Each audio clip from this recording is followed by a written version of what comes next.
Bienvenue sur Bulle de Bonheur, le podcast pour prendre le temps d'être heureux. Je suis Raphaël de Foucault, chercheuse inconditionnelle de Bulle de Bonheur. Ce podcast est propulsé par 2 minutes de bonheur et publié tous les jeudis. Aujourd'hui, nous vous partageons l'épisode numéro 195, J'accepte les déceptions.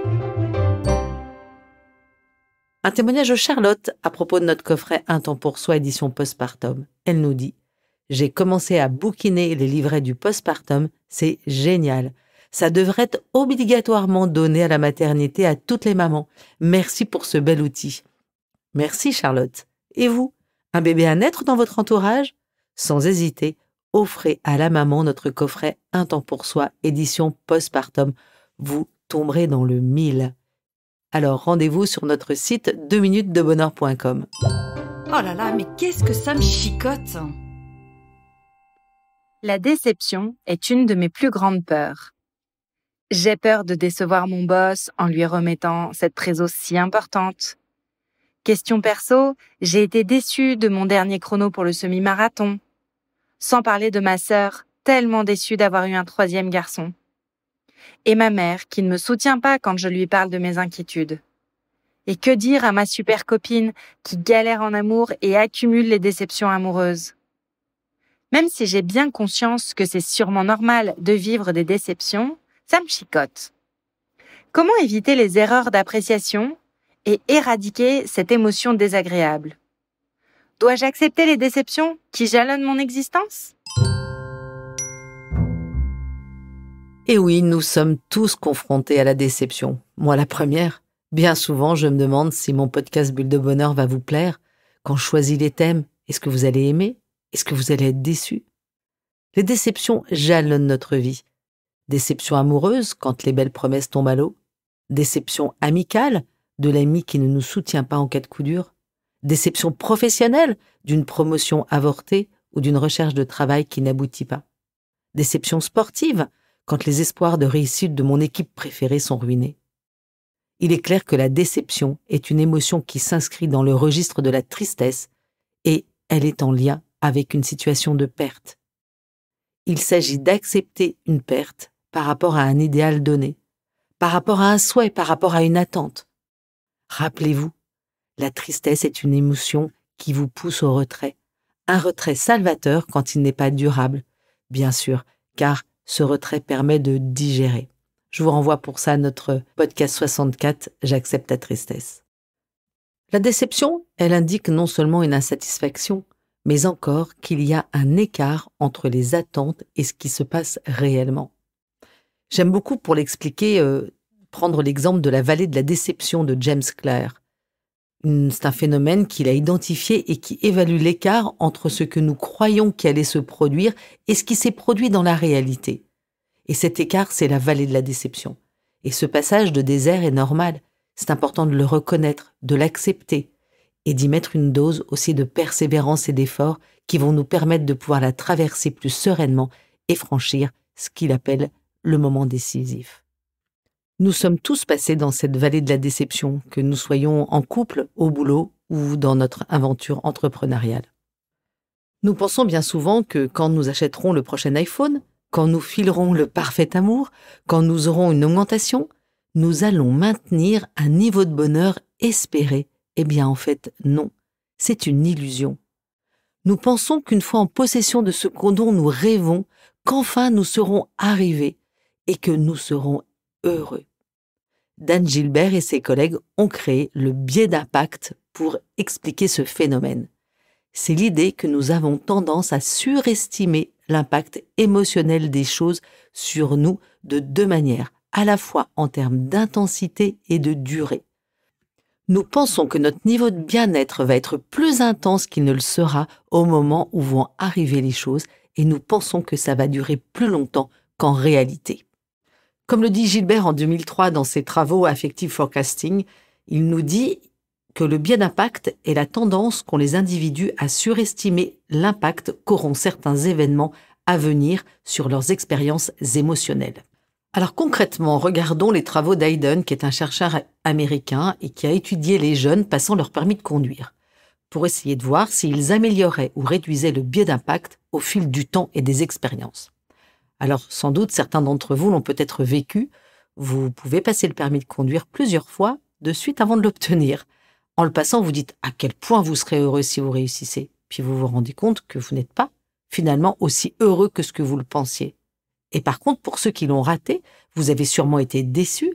Et effectivement, si vous avez échoué, et en fait, la déception n'est sans doute pas aussi grande qu'imaginée. Revenons à notre étude. Les chercheurs ont étudié les prévisions de niveau de satisfaction des jeunes s'ils réussissaient leur permis. Puis ils se sont concentrés sur ceux qui avaient raté leur examen de conduite et ils ont mesuré à nouveau leur niveau de satisfaction en cas de future réussite et vérifié s'ils étaient plus réalistes au fur et à mesure qu'ils rataient à nouveau. La question est donc de savoir si le biais d'impact avec plus d'expérience sera plus faible s'ils échouent un certain nombre de fois. La réponse est non. Chaque fois que vous échouez, vous continuez de vous tromper sur la prédiction suivante. Nous ne dépassons pas le biais d'impact en acquérant plus d'expérience, ce qui est un peu triste ou, quelque part, ce qui nous donne aussi l'énergie d'avancer. Parlons maintenant de la rupture amoureuse. C'est un cas de déception bien difficile à gérer. Déception sur la vision de l'avenir, déception aussi de faire de la peine à ses enfants quand on en a, à ses parents, à sa famille, à ses amis, déçu d'avoir échoué dans un contrat qu'on avait pu avoir ensemble. Et au moment de la rupture, les plus grandes peurs sont l'intensité de l'émotion et la peur de la durée, sans parler bien sûr de la peur de l'abandon et le sentiment de rejet. Concentrons-nous sur l'intensité et la durée de ce sentiment désagréable. Paul Estwick et ses collègues ont examiné la question justement de cette rupture amoureuse et cette déception. Et il s'avère que nous nous trompons. Les personnes se sentent en général mieux que ce qu'elles imaginaient lors d'une rupture amoureuse. Nos prédictions sont effectivement souvent fausses. Je vous renvoie pour ça à notre podcast 183, Je rebondis après une déception amoureuse. Allez, je change de regard. En fait, impossible d'améliorer nos prédictions, mais en fait, qu'est-ce qui nous embrouille? Est-ce que quelque part, on oublie à quel point nous pouvons être résilients? Et la question me vient de demander, mais comment peut-on guérir de la déception? Alors la psychologie positive considère que certaines attitudes empêchent ou freinent la progression vers le chemin de la satisfaction. Car plus nous mettons la barre de notre idéal haute et plus nous nous exposons à la déception. Nous manquons de réalisme, nous pouvons même être utopiques. Et c'est là que s'ouvre la porte à l'excès, à la dépendance, à la désillusion. La déception, elle naît de l'erreur d'appréciation. En visant un objectif réalisable ou réaliste, si déception il y a, cette déception va agir comme un moteur. La déception sera alors favorable à notre progression. Il est clair qu'avoir un idéal est indispensable, car c'est un moyen de mettre du sens à notre vie. Comme la colère, la déception peut être constructive ou destructive. C'est ce que nous allons en faire qui fera qu'elle va nous faire grandir ou non. Si vous avez eu la chance d'avoir des parents qui vous ont éduqué à la déception, vous pouvez commencer par les remercier. C'est le socle incontournable de toute éducation. Apprendre à ses enfants à gérer et tolérer la frustration, l'ennui et la déception. À l'échelle d'une vie, il y aura des déceptions. C'est impossible d'y échapper. Après avoir accepté, en fait, quelque part, le fait d'être déçu, nous pouvons aussi nous dire que chacune de nos déceptions est une occasion d'ajuster ce qui sépare nos désirs de la réalité. C'est en somme un travail de deuil. Plutôt que de fuir, regardons les choses en face avec bienveillance.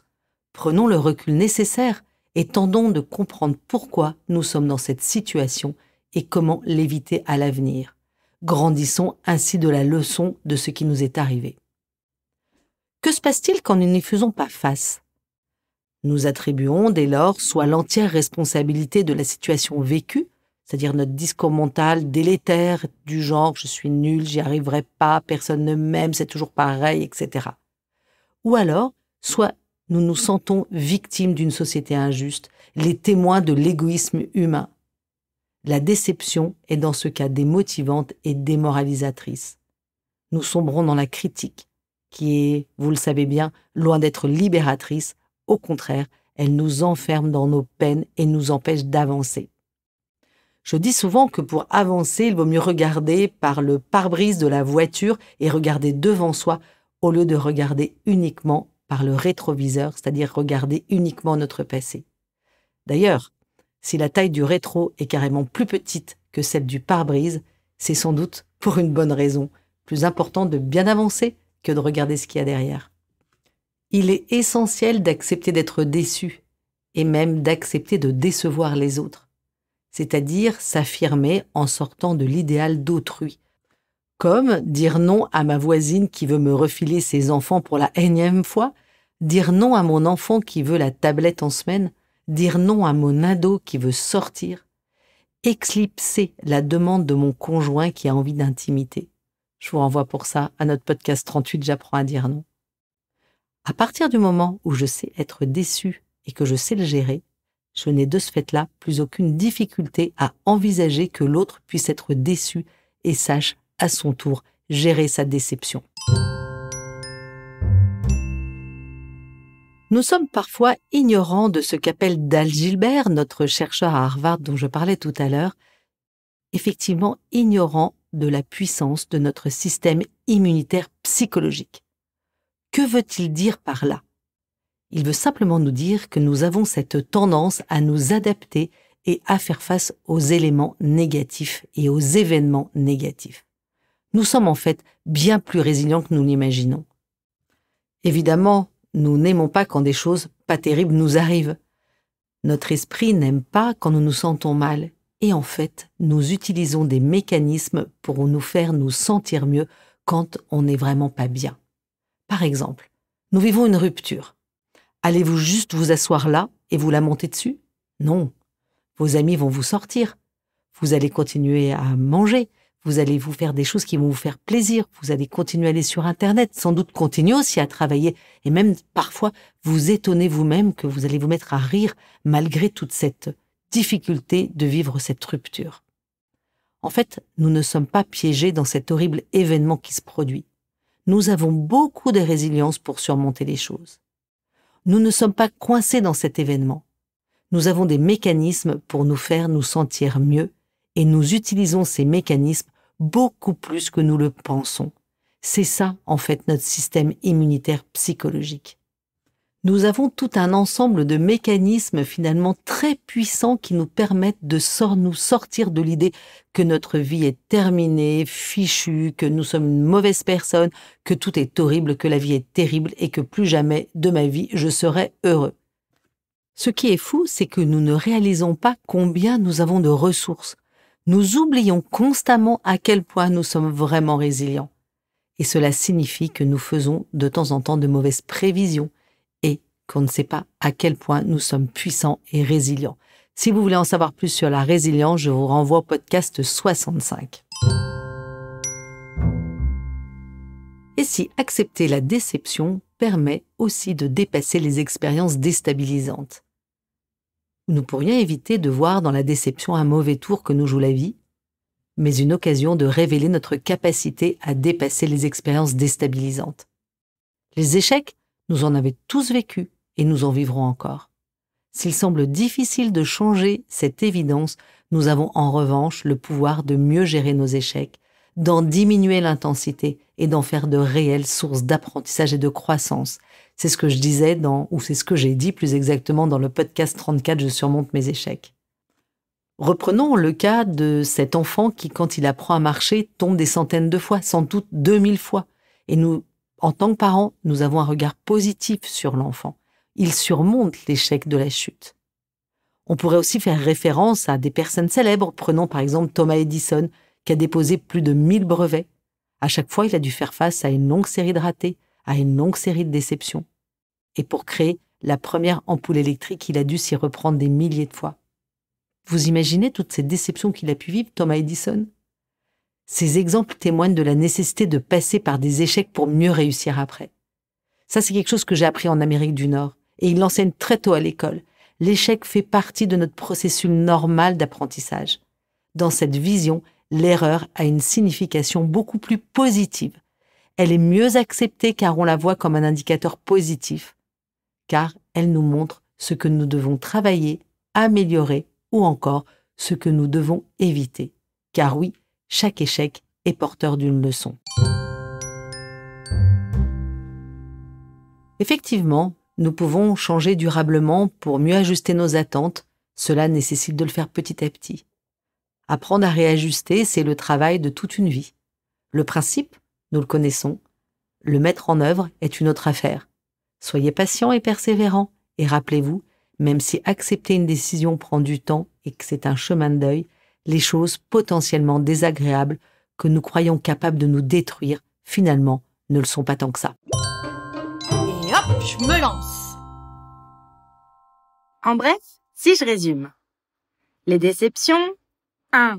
sont inévitables, 2. permettent d'ajuster nos attentes, et 3. font appel à notre capacité de résilience. À vous de jouer, chers auditeurs. La carte de 2 minutes de bonheur vous propose de vous souvenir d'une déception que vous avez réussi à surmonter. La petite mousse nous vient de la chouchoute de Raphaël, Brené Brown.